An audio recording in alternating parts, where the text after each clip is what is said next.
how to make a piñata. And this piñata is going to be a big orange pumpkin. And to start with, you need to get yourself a punching ball. So this is just a plain punching ball that I bought for $1 and took the string off of and blew it all up. So it's nice and sturdy. It's not a regular balloon. It's a lot thicker. And then you're going to need a bowl or something to set it in. And then a whole bunch of newspapers. And I tore these newspapers in pieces about this big. And when you're tearing up the newspaper, tear it this way. Don't tear it this way because it won't tear right. Yeah, it doesn't tear right that way. And it tears really easy if you just tear it like this and then tear these in half. And so get yourself a big pile of newspaper strips. And also we are going to use, now this newspaper strip is too thick. So we're just going to tear that right in half. See how easy that is? And tear it in half again. Okay. And then what else you need is just some plain flour to make the papier-mâché with and some water. So yeah, I'm just going to add a bunch of water to this flour to make a papier-mâché paste. And I love the smell of this. Yeah, maybe that is a problem with the old glue sniffing. Oh yeah. That smells great. But you want it to be kind of watery. So we're just going to keep mixing it up. And the clue here is to only make as much as you're going to use at this moment. So we're going to dip the strips in this papier-mâché, put them on here, let it dry, and we're going to go through this process for about a week where every day I'm going to put strips on here and let it dry. And I usually let it dry outside because it gets really, really dry. And then in the end, after we're all done, it'll be a big fat pumpkin, and we're going to cover it with tissue paper. You'll see. We'll go through the whole process together. So this is pretty much the consistency I'm going to want to use for my paper strips. So you don't want it too thick. Maybe I'll even add just a smidge more water because you want it kind of thin. Not too thick, but definitely pasty enough. So this is probably a good consistency. And then all you're going to do is take your paper strips that we have right here, and I think I'm going to take off my Halloween bracelets. Don't get them wet. And dip this in, and then I usually just take my fingers like this and get most of it off and place it on your balloon. Yeah, place it on the balloon. And you just keep dipping and wiping off the papier-mâché and put it on the balloon. Kids love this. Yep, kids, grown-ups. It probably will take a good week or 10 days if you're diligent about doing it every day to complete the entire project. Because after the papier-mâché is done, then we put tissue paper on in orange tissue paper and make a jack-o'-lantern out of the deal. So yeah, we're just gonna put this all in.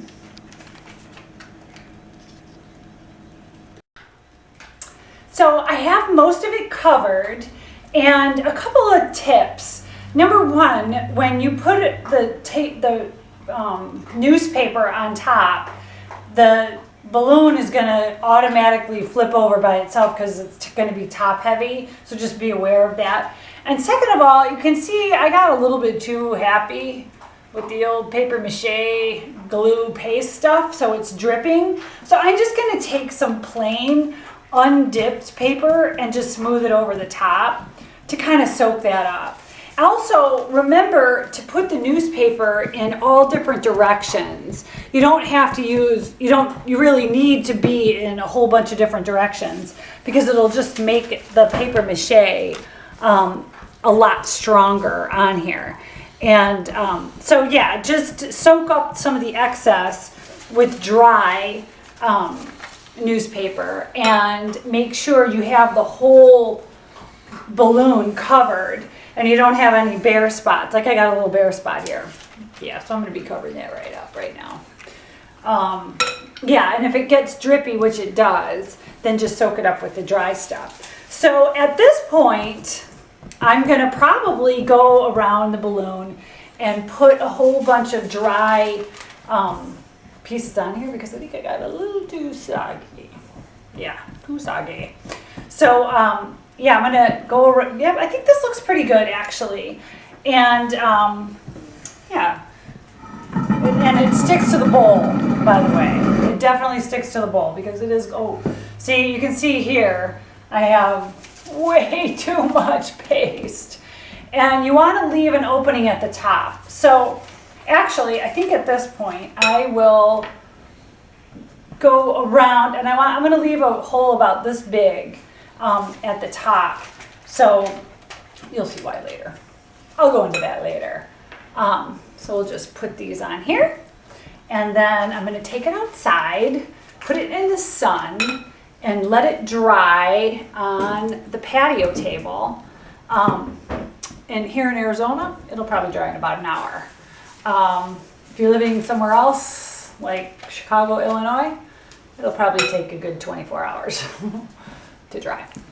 So, and remember, start this project well before your party. Well before your party. Like a good 2 weeks.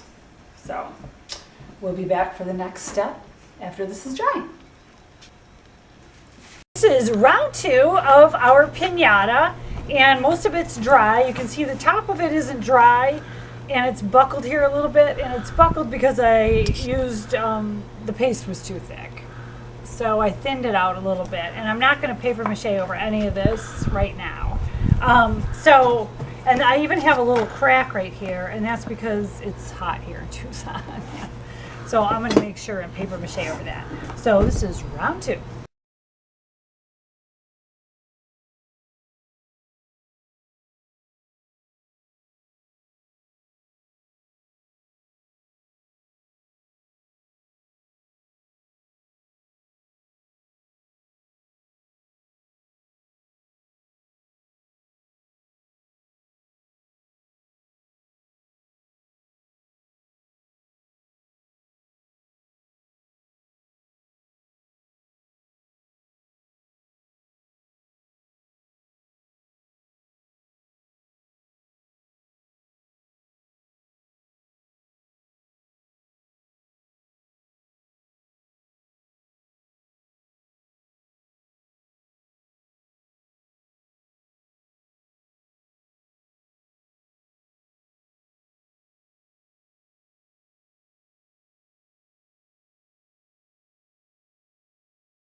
This is round number 3, and after my near disaster, I'm ready to continue.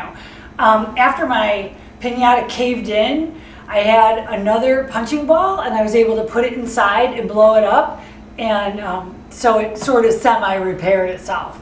So I'm going to do this whole process a couple of more times, because the more times I do it, the thicker and tougher this is to break.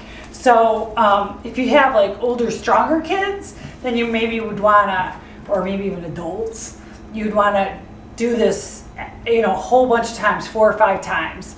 But if you have younger kids, then maybe only a couple times, because like I said, the more you put this on, the harder it is going to be to break. So yeah, round 3. I'm a little bit behind in trying to get my piñata done in time for Halloween. You can see that I put tissue paper on part of the pumpkin. So where we left off was our paper mache was dry, and we still have inside of here a balloon that we need to pop. So I'm going to pop this balloon here in a couple minutes. And then you'll need to draw on your piñata whatever you want your jack-o'-lantern to look like. So I just drew a couple triangles for the eyes, a triangle for the nose, and then a jack-o'-lantern mouth. And then I cut up tissue paper in these small little squares and put the tissue paper in the eyes, nose, and mouth first. And then I'm covering it all with the orange paper.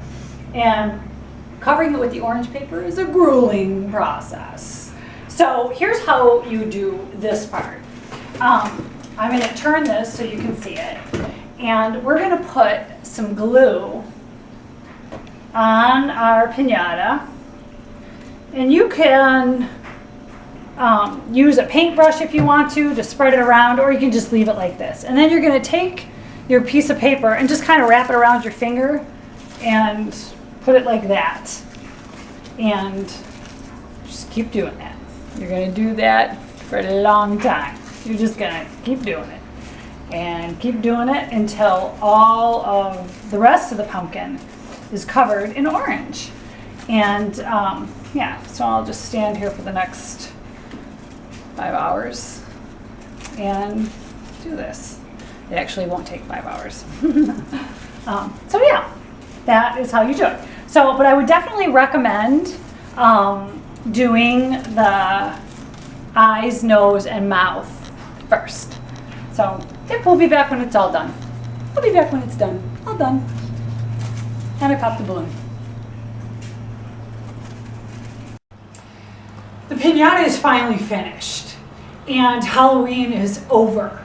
So we're here to talk to you a little bit about procrastination and what happens when the Halloween jack-o'-lantern piñata turns into a Hallows-giving or Thanksween piñata. So, piñata's done. Yes. And I didn't actually finish it. I had to recruit my grandchildren to finish the piñata. But when it was all done, we filled it with candy.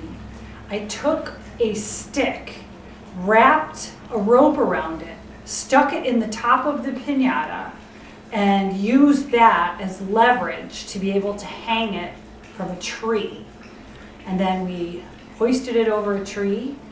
Each one of the children got a turn to be blindfolded, spun around, and take their swings at the piñata until it broke. And all the fabulous candy came out, and they got to have candy for Thanksgiving. So if you start your piñata early enough before Halloween, you can have it for Halloween.